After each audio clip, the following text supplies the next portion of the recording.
It's not just memes.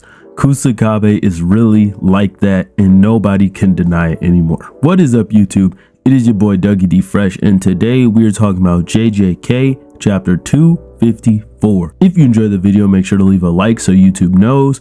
If you have anything to say about the chapter or the video, leave a comment down below. And if you fuck with the content, hit the subscribe button. And if you want to be notified of all future content, smash the notification bell. Anyways, let's get into it. Kusakabe's domain pretty much makes him like Nobunaga from Hunter x Hunter, which I feel like is a very good upgrade to his ability. Like, this man was blocking Sukuna slashes. That is insanely impressive. And he was saying it was mostly guesswork and trying to read the curse energy. And I feel like that just makes it even more insane that he was able to do that. Then you have Nanami, Mei, and Gojo putting even more respect on Kusakabe's name.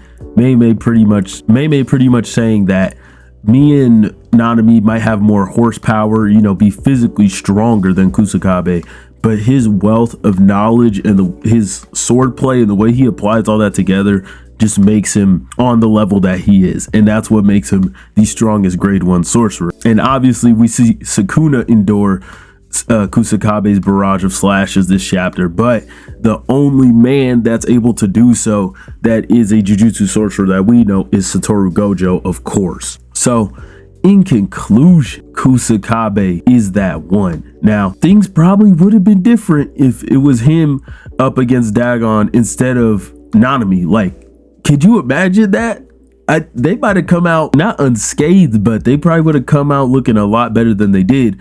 But then, you know, he still would have ran into Jogo, and we know how that goes. So, you know, even though Geto is still a special grade, sorry, not well, yeah, actually, I was gonna say Kenjaku, but let's just focus on Geto. Even though Geto is a special grade, we did see Kusakabe block his strongest attack, which is Uzumaki.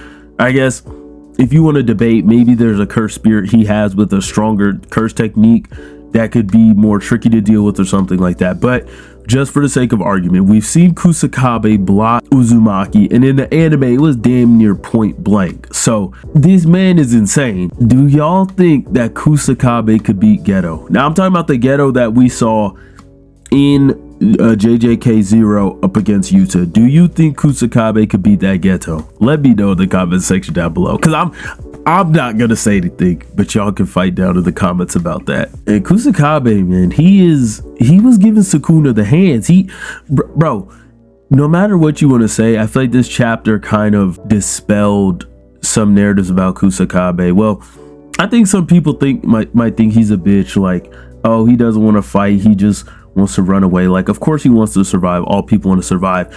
But when the chips were down in front of the King of Curses, Kusakabe stood his ground. Even Mei and Nanami and Gojo say he's a very kind-hearted dude. We see his internal monologue about Yaga and how he thinks Yaga would have been sad because he couldn't fight with them, not because Kusakabe ran away or anything like that. He's like, man, Miwa and the rest of them are the only ones left. If I leave or if I run away, they're all gonna die. So I have to stand here, stand my ground, because as far as he knew, he's the only one left. Like, I'm sure he's thinking maybe Yuji is there, but it's clearly shown that nobody can face Sukuna one-on-one. Nobody really has the strength to kill Sukuna. So in his mind, he's the last line of defense, and he really did his damn thing. He really did the damn thing. Shout out to Kusakabe. I'm sure he's gonna get healed up. I don't think he's dead. Sukuna was looking menacing when he pulled up behind Wee Wee, man. He almost took out the MVP of the whole fight, but we might have a new MVP showing up because Miguel showed up at the end of the chapter. Now, if it wasn't for getting spoiled, I would not have expected this at all, because once it was down to Kusakabe, I was like, okay, of course he's not going to be able to beat Sukuna one-on-one. So, you know, he'll probably get a shine, and then boom, it'll be over.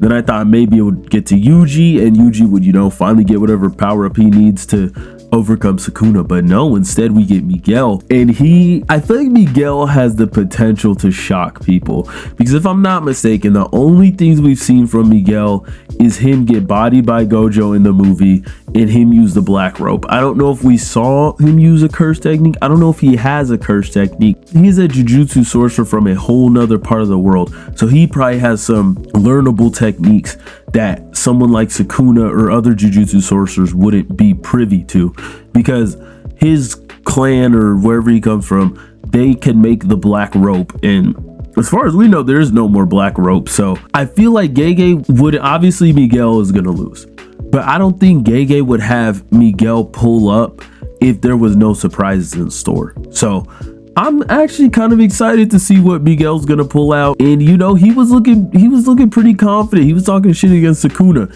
He also wasn't scared of Gojo, so we know that Miguel is not scared of these strong sorcerers.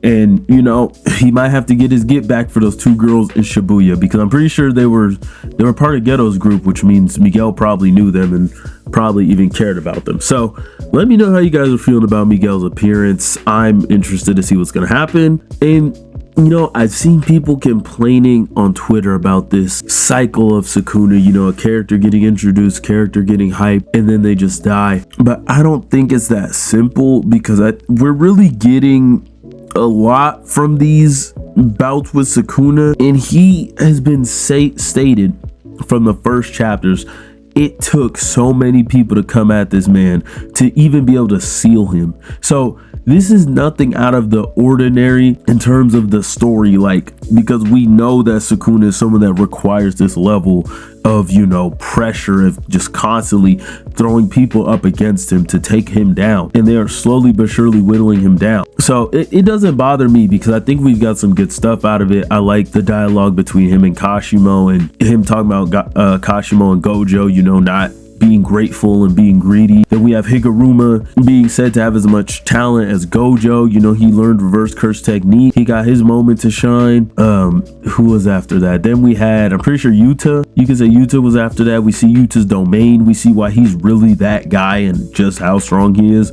We see that he has all these new techniques now, that he has cleave, that he probably ate Sukuna's last finger, that he has Jacob's ladder. And then we see their strategy against Sukuna. I thought that was cool. Then you have Maki just bringing out another side of Sukuna, you know, getting him to hit his hopefully first and only Black Flash, because if he hits another one, this is going to be tough for them. But I just think we've gotten enough out of it for me that I'm happy with it. So let me know how you guys feel, because I know that there's some people out there that are not happy at all. So I just want to see how the people that tune into me might be feeling. But anyway, that is the end of the video. If you enjoyed, make sure to drop a like so YouTube knows.